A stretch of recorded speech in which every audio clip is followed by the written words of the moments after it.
सखर का police DSP car लिफ्टरों का सहूलतकार निकला।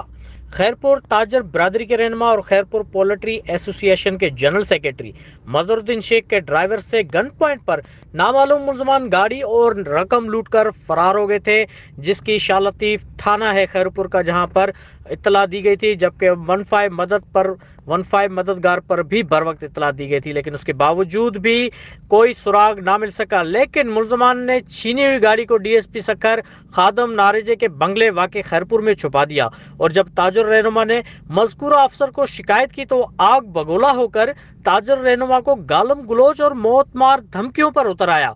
दूसरी जानब ताजर बिरादरी में गम और गुस्सा पाया जाता है, जबकि ताजर रहनुमा मजहरुद्दीन शेख ने वज़ीर आला Sindh, chief secretary Sindh, IG Sindh, additional IG Sukkur, DIG Sukkur और एसएसपी खैरपुर से इंक्वायरी करके कार्रवाई का मुतालबा किया है।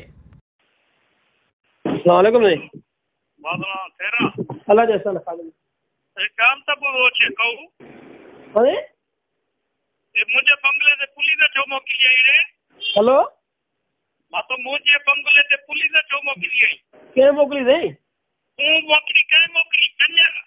हेलो मां तो पुलिस छो मोकली आई मुझे बंगले फसा गाला से मां के मोकली गई फसा गाला दे कुत्ते ना पुट्टा पेना दूसरी तेरे मत बरे पुट्टा मुझे बंगला में पुलिस आ मोकली ना पता चोरी का कार का बिहार खड़ी कर फोड़ ना पुट्टा वो पड़े जो लदी माता दादा ठीक है होने जी गाला ठीक है ठीक है